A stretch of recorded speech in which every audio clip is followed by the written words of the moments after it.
back with another video. Today I'm gonna be doing a story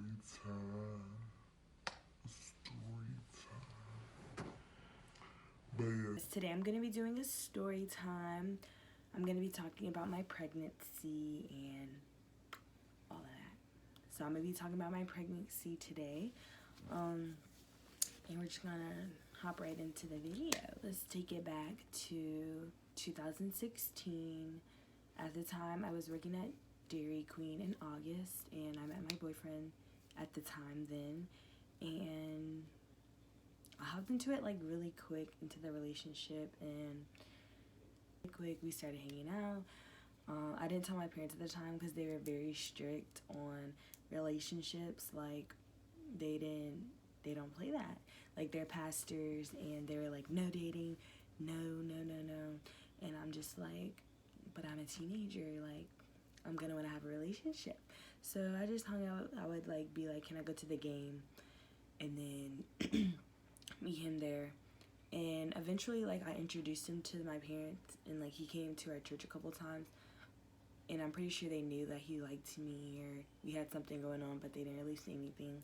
January came, and like I had a feeling that I was pregnant, but I didn't know for sure. And I was like going to my friends, and I was like, I think I'm pregnant, like I'm feeling weird. My chest was hurting and sore, and I was just like, what is going on? Like I wasn't sick or anything, but I was like, something is going on. So I just kept asking him, like, can you get a pregnancy test? And he would like be like, you have to go with me or something, like make excuses. But before that, I was modeling, and I was in a fashion show at my school, and it's called Junk de Funk. And after the last show, I was like, can I go out to eat with my friends? And he came along with me, and I was supposed to ride with one of my girlfriends at the time, and it was like our 6-month anniversary or something like that. And he was like, let me drive you home. And I was like, I'm gonna get in trouble. He was like, no you're not. I was like, I know my parents, I'm gonna get in trouble. And he was like, nah, just let me drive you home. I was like, you know what, I'm gonna let you find out how strict my parents are, since you want to drive me home so bad. So right when we like almost pulled into my neighborhood, he was like, do you want to, because we were following the girl was following us because she didn't know how to get home. Her phone was dead, my phone was dead, everybody's phone was dead.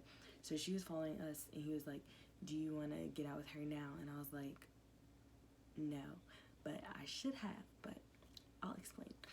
So I was like, nah, it's fine, we're already here, like in the neighborhood. So when we came in the neighborhood, there's like a cul-de-sac on the side of my house. So I was like, drop me off like on the side of my house, and I'll get out there. But his truck was loud, and they had already heard the truck like pulling by in the neighborhood at midnight, and because it was like the only person out there.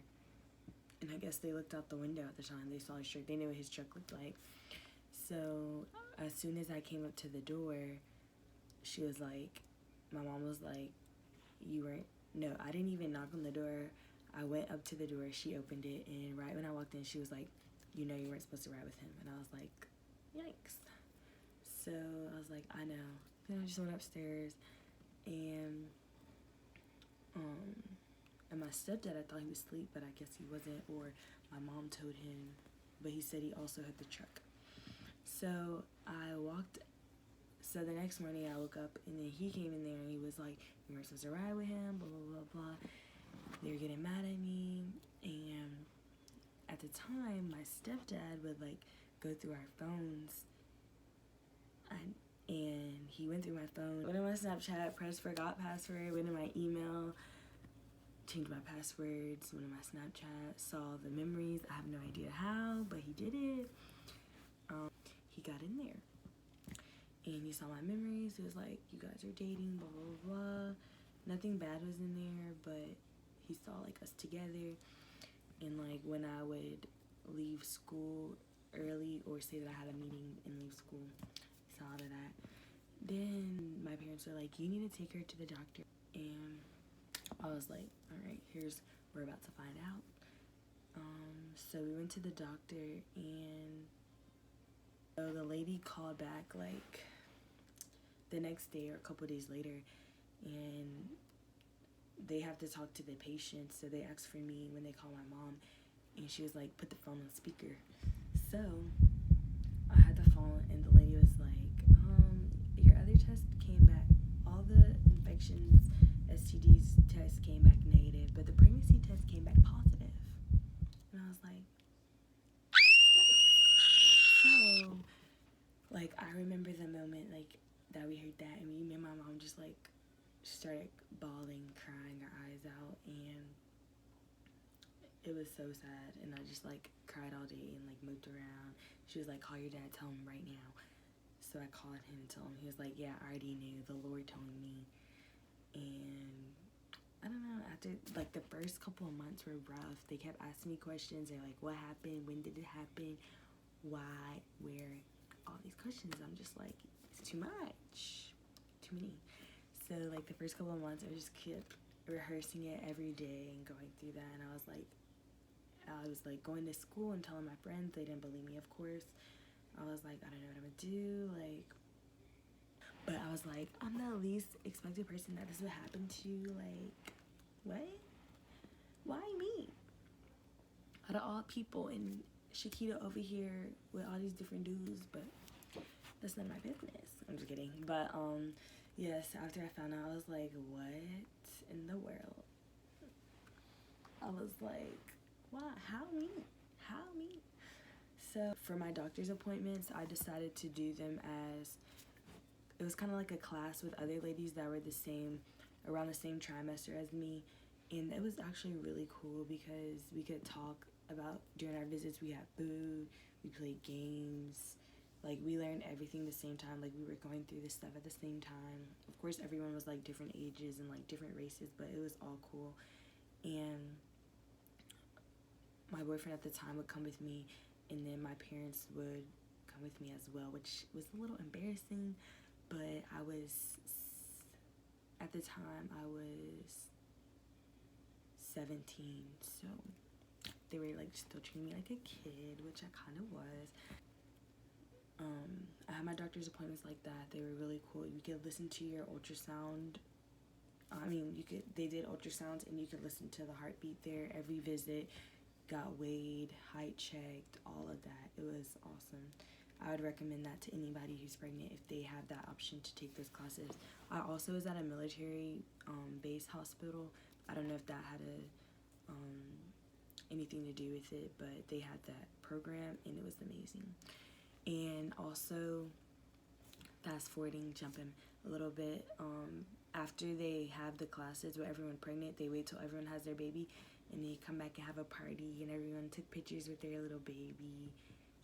If I have the pictures, I'll put them in here, but it was so cute, and you could see everyone's baby, and everyone said how their updates. Some were like maybe a month or two ahead of people, or some were like a couple weeks, but it was still cool. And talked about who's breastfeeding and what's working for them, what's not. So it was pretty cool to see what we learned and then applying it to real life and seeing other people experience things in the same time as you. So jumping back into the story, during the whole pregnancy, like, I only saw my boyfriend at the time, like, at the visits, because my parents were still like, no dating, no hugging, no touching, and I was just like, but he's the father of my child. But that's how they were, so I was a little stressed. Of course, we were stressed about that. We would still sneak into each other then, which is crazy, but it happened. And decided to name her Melanie Grace, and she was supposed to be born October 4th. But October 4th came, and I was having no contractions, nothing. Nothing was going on. She was not coming October 4th. Everybody was like, you need to walk more, and all this stuff, and I'm just like, I am. Like, she gonna come when she ready. So then the next morning, I wake up at like 3, and I start feeling the contractions, and it wasn't like bad, it was bearable, but I had to stop and sit down. So like, I went to the bathroom, like waited for it, and then got up. Then I waited for like an hour to see if they were consistent, which they were. So then that's when I went to go tell my parents. I'm like, yeah, she's coming today. So we went to, everyone got ready. We left at we got to the hospital at 5, and I was still feeling the contractions, but they were still bearable. Every time they came, I just had to stop for a minute. And after that, they checked how many centimeters I was dilated. I think it was 5 as well. And then they automatically put me into the room. And then while I was waiting for her to be dilated more, they said that she was face down. Her head was down, but she was also facing down, towards my back, and they're supposed to face up, facing towards your stomach. So they were like, you can try some different things to turn her around. So they had me on all fours, going like this side to side, trying to turn her. And they kept rushing in. They rushed in, and they're the heart rate, because they put a thing on your belly to do the heart rate. Before that, they asked me if I wanted an epidural. I was like, yes, please, give me the epidural. So apparently the needle's really long. I don't know how long, but every time someone describes it, they're like, the needle's this big. I'm like, okay. So I had the epidural, and then I was hooked up to the machine, and they do your heart rate. So the heart rate of the baby. So they came in the first time, rushed in. She was like, the heart rate is dropping. So she was like, maybe the thing is on there wrong. So she fixed it. Went back out. Second time, rushed in. She was like, it's doing it again. Something's wrong with this thingy. Rushed out. Came back in the third time. It dropped again. And it was really, really low, in the 2 digits. I don't remember, but it was really low. And she asked my mom, she's like, did she have a C-section? And she was like, yes. She was like, all right, that might be something. I don't remember. But she was like, okay. And then she left out. Me and my mom looked at each other. We were like, because I was already 9.5 centimeters dilated, and they were getting me ready to push. And then she kept rushing in. They were like, her heart rate keeps dropping. So the third time, they were like, okay, we're not going to treat this lightly. She came in, and they were like, we're going to have to do an emergency C-section. And they called code violet on the floor, which is when all the doctors came in. And from the floor, they come, and they wheeled me out of there. And I started crying, because I was like, I don't know what's about to happen, but I was scared. And I'm like, a C-section, I was just about to push. So she came in, said that, wheeled me out, and then they gave me more medicine in my little tube thingy to fully make sure I was numb, didn't feel anything.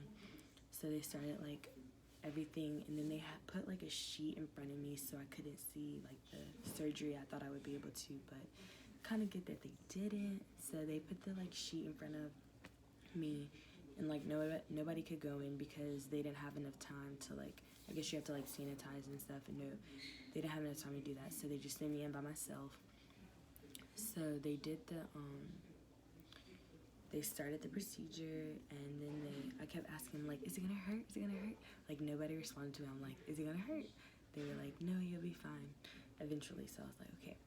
So I felt the knife go across my stomach, not in pain, but I could feel the motion. It just felt like this, if you put your nail on your hand. I felt it go across me, and I was like, ugh. So then I just felt them. After that, I didn't really feel much. I felt a little bit of tugging, but didn't really feel much. So then they got her out, and I heard her crying. And then they're like, you want to see her? And I was like, sure. And then after that, all I could hear, they're like, here's your baby. And I was just like, oh, I didn't know what to say. The reason why her heart rate was dropping is because the cord was wrapped around her neck. And that's good that they did the C-section then, because her heart rate was dropping, and they didn't want to risk anything with that.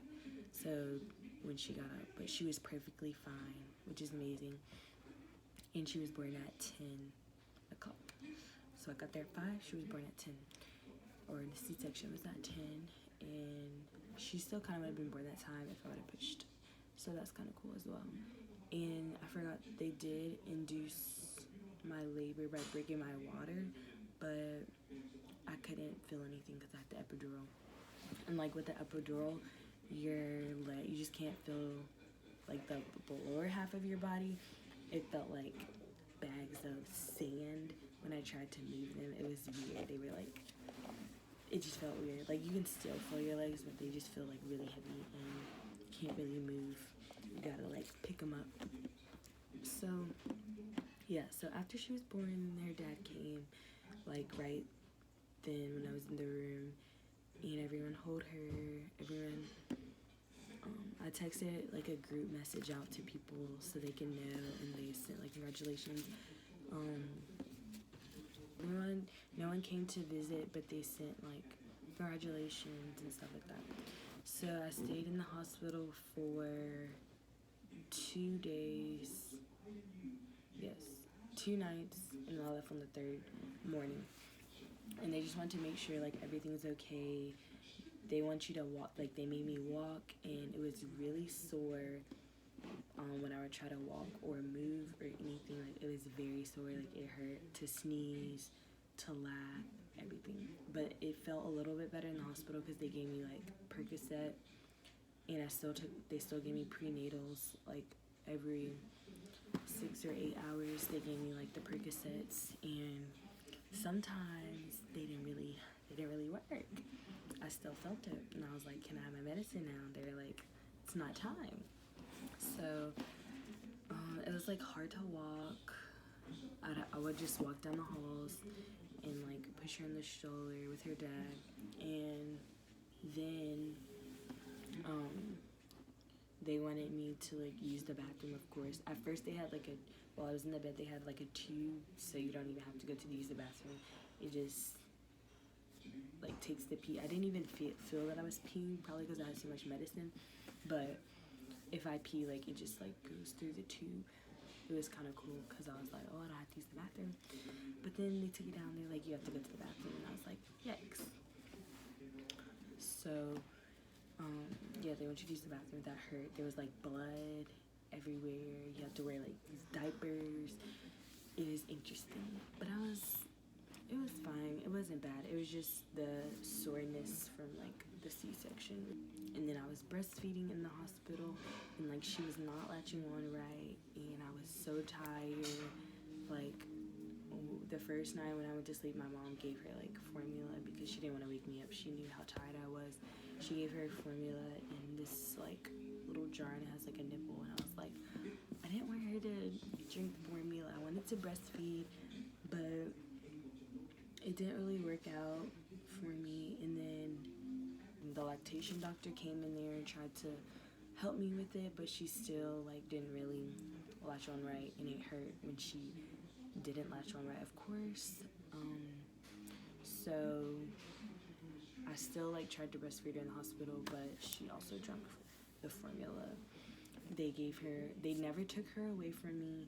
When they did take her to get her bath, they showed me and her dad like how to bathe her, not inside of water, but like you have like a bucket of water, and then you rinse her off and wipe her down like that, and that's how you would bathe them for until they get old enough to take a bath. So that was interesting, and I love that they did not take her away from me at all. They did everything in their room, and like I said, it was at a military hospital, so it may be different from other hospitals, I'm not sure. But I love that the nurses were very nice. Yeah, they were accommodating. They gave me food, but I didn't really eat it. I wasn't really hungry. But I don't even remember what I had. It's been so long ago, but I didn't really eat it. I was just like mesmerized over the baby. And they did do the skin to skin. And I had like the gown on, the hospital gown on the whole time. I brought my gown from home, but I didn't need it. Like I didn't need anything in the bag that they have you, the hospital bag that they tell you to pack. I didn't even have, I think I had a bag, but I didn't even use it. Like nothing in the bag. Like they had everything that I needed. And then they talked about, like the doctor was like, you need to get birth control now so you can go to school and do good. And I was like, yes, that's true, but I didn't really want to get it. But I was like, I don't know, whatever. So I decided to get the one like in my arm, And you can kind of see, like, you can't really see it. If I do like this, you can kind of see this line right here. Incision in your arm, and then I guess they slide it in. And to know that they put it in right, you should be able to feel it. So I can feel it in my arm. But they also give you like numbing medicine for that. So I didn't feel anything at all. And it lasts for three years. So you don't have to worry about it. It's just there. And I can explain that in another video if you guys are interested. It's called Prenatal, and I will do another video on that if you guys are interested in learning about that and update how it is or whatever. But yeah, it went in easily. Forget about it. I don't have to worry about taking anything every day or doing anything every couple months. It's in there for 3 years. So it's about to be in there for 2 years because Melanie turns 2 in 4 months. Make sure everything's clear. Make sure you have a bowel movement. Make sure the stitches are good. They check the stitches every time, like every day, every couple hours. Make sure they're doing good. So they like roll me out the hospital in a wheelchair, and they also like double check the car seat and make sure it's like set up right and make sure it's tightened and everything. She has so many hospital blankets, and they gave her baby hats, and we did have a little outfit for home that we put on her to leave the hospital. And that was all good. And it was just, I had a good hospital experience. Like no pain, no complications really during my pregnancy. Like once I felt that she wasn't kicking as much as she used to, but like they said nothing was wrong. I only went to the doctor for my doctor's appointments. Like I said, I didn't have any morning sickness, but I threw up like twice in my whole pregnancy. But everything else was fine. Of course, I was a little stressed from the situation, but it didn't affect my pregnancy at all. I did have postpartum depression. Like, I cried like at everything. I would get sad every single day. I honestly don't remember how long it lasted. When I was at 4th course, I felt like alone, like I didn't have any help because the dad wasn't living with me at the time. Or dad wasn't living with me, so it was just my parents, and like they helped like hold her and stuff, but not like breastfeed her. And like I said, the breastfeeding works, so I had pump. They gave me a free pump from the hospital, which is amazing. And I pumped. You're supposed to pump like every 2 or 3 hours, and I didn't. So when you don't pump, your chest gets like huge and it starts leaking out milk, and it gets like that whenever you don't pump. So I pumped for like 2-3 weeks, and after that I was like, I don't have time to pump. I kind of wish that I still continued it, but I didn't, because I was like, I don't have time to put her down and then go pump. Or I had the ones where you have to like kind of hold it, and I was like, I don't have time to like put her down and then go pump, and then, you know. And also, I forgot to explain also my school situation. So what happened with that? So after I found out I was pregnant, I was like, okay, so am I gonna take off the first semester of my my senior year? I was going into my senior year, so I was like, am I just gonna miss that first 9 weeks until I have the baby, then come back after October, whenever the 9 weeks was up? What am I gonna do? So I went to my counselor and like found out, I was like, I'm gonna have medical problems, so I need to find out what's gonna happen. I was also about to run track at the time, and I kept having cramps, and I'm like, why am I having cramps? Found out I was pregnant. I was like, that's what it is. Thought I was out of shape, but no. My life is about to change. So I told my coach, I was like, I can't run anymore. I'm having medical problems. Just told everyone it was a medical situation, like all the staff and everything, because like no one in my school have ever seen pregnant. I went to a performing arts school, and no. So after I found out I was pregnant, I just started taking the steps to figure out like what I would have to do.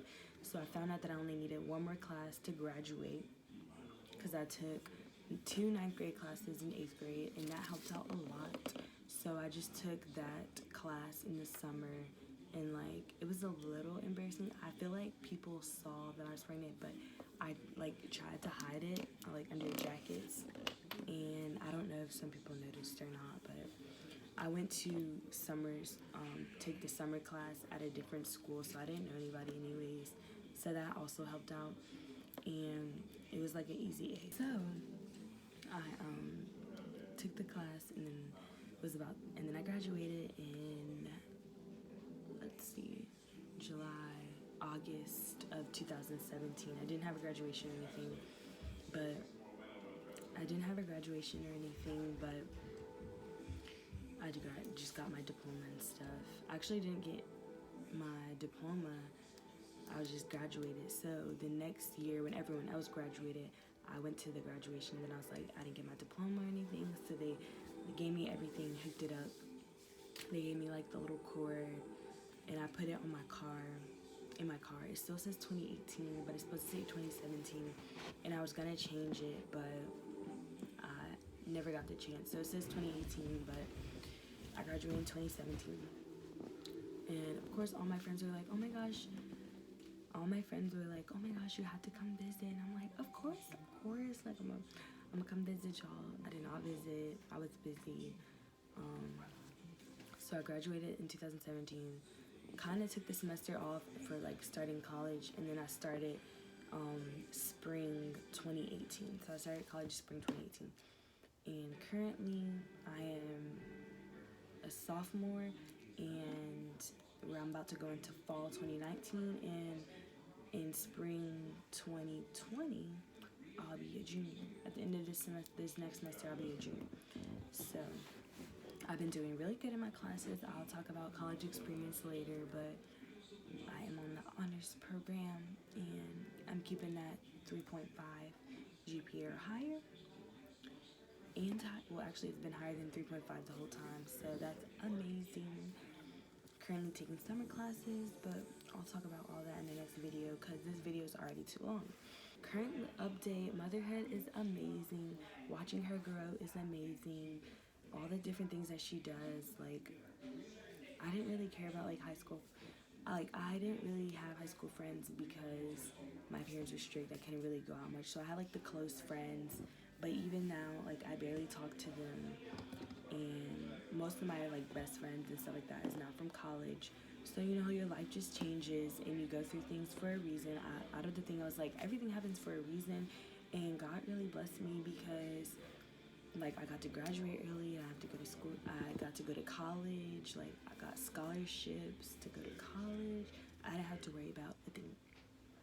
So it was really a good experience for me, and I would say, you know, like for any like young people that, or teenagers, young teens that are pregnant currently, like keep the faith and just continue strong because it's amazing. Motherhood's amazing. And now currently she will be 2 in 4 months, like I said. So it's awesome. It's really good. Me and the dad are not together, but we're still in good terms. Life's good. So things definitely like just went up from there, not down. It did not ruin my life. It did not ruin my future. It just made me better and more motivated to do things for her, and to know that I have to do things for the both of us and not just me. Help me make wise decisions now. And it's just all about maturing. Yes, I grew up fast. So thanks for watching. I hope you like, comment, and subscribe. Please comment and tell me how you felt about the video. If you can relate, let me know in the comments. Any questions that you have or anything that I may have missed, forgot to mention. So tune in for my next videos. Thank you.